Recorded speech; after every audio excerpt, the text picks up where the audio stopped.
not do this! So stop me if you've heard this one before. A young man returns from the dead to avenge his girlfriend's murder. Oh yes, it was done absolutely brilliantly in 1994 in The Crow, starring Brandon Lee, directed by Alex Proyas, and adapted from the graphic novel by James O'Barr. Yet, there have been many attempts to relaunch the franchise in the years since, with us getting a whole slew of pretty awful sequels from Miramax and Dimension, as well as a TV show I think we'd all like to forget. But I have to say, Rupert Sanders' The Crow is one of the most controversial would-be blockbuster films in some times. You see, the rights holders to The Crow have spent over a decade trying to relaunch the character on the big screen. And while there was initially some enthusiasm, at least, when its star Bill Skarsgård was cast in the lead, once they revealed the first look at the character, many dismissed it offhand, saying that he looked like Jared Leto's The Joker in Suicide Squad, and the trailer was not well received at all, with people dismissing it again as for a wick and a stain on the memory of the original Brandon Lee classic.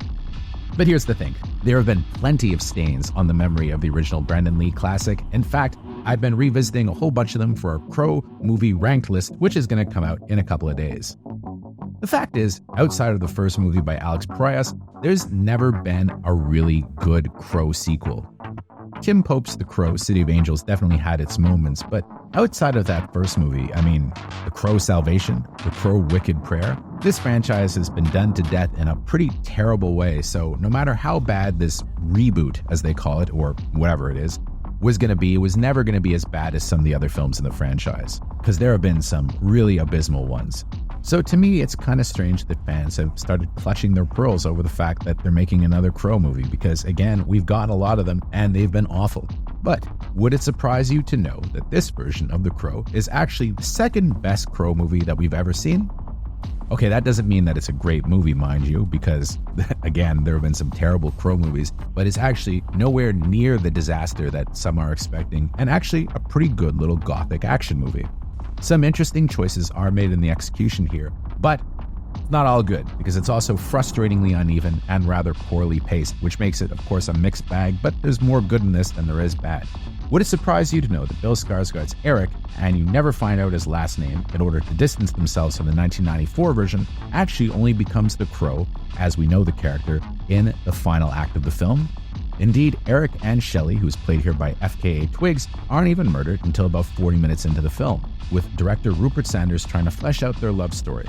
Alas, the romance isn't all that convincing, with them mostly going to raves, doing drugs, and having tastefully shot love scenes set among billowing curtains.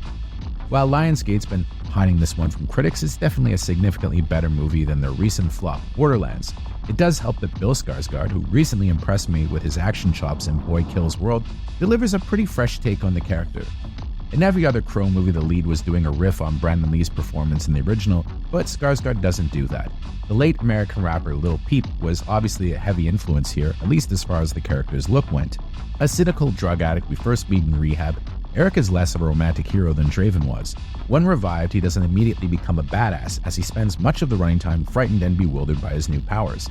The premise is also different from the 94 movie and the graphic novel. The villain isn't top dollar, and Shelley's soul in this is damned because her mother sold her for fame and fortune to Danny Houston's Vincent Rogue, who maintains his immortality by collecting and corrupting the souls of the innocent that he can then send to hell, with Shelley one such soul. In the part, FKA Twigs does a good job selling the tortured, vulnerable aspect, although after the first act she becomes something of a non-entity as far as the film goes. This is Skarsgård's show through and through, with him nailing the action beats once he finally becomes the Crow, pretty late in the film.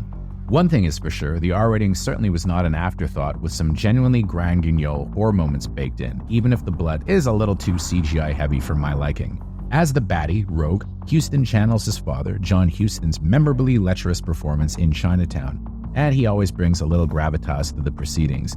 Sanders also gives the film a very solid score by All Quiet on the Western Front remake's composer Volker Bertelmann, along with an appropriate goth soundtrack with choices ranging from Joy Division to Gary Newman to Enya. And no, there are no songs by The Cure here because, let's face it, The Cure, especially because of their song Burn, is way too identified with the 1994 film, so they kind of go off in their own direction here.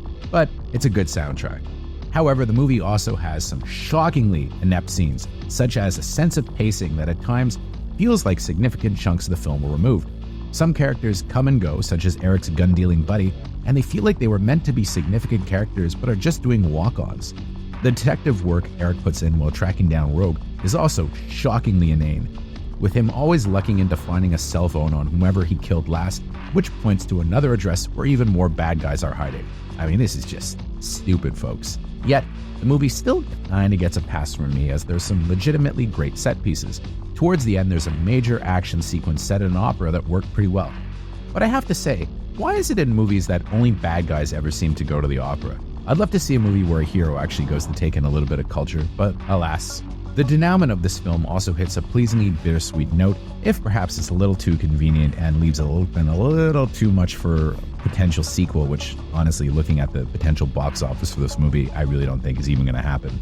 It's also shot in a distinctly different way from the original, which I really liked, thanks to DP Steve Annis, who avoids the temptation to copy the original movie's famed film noir style visuals. Well done. So, is this remake of The Crow a hidden gem in these dog days of summer? I wouldn't go that far.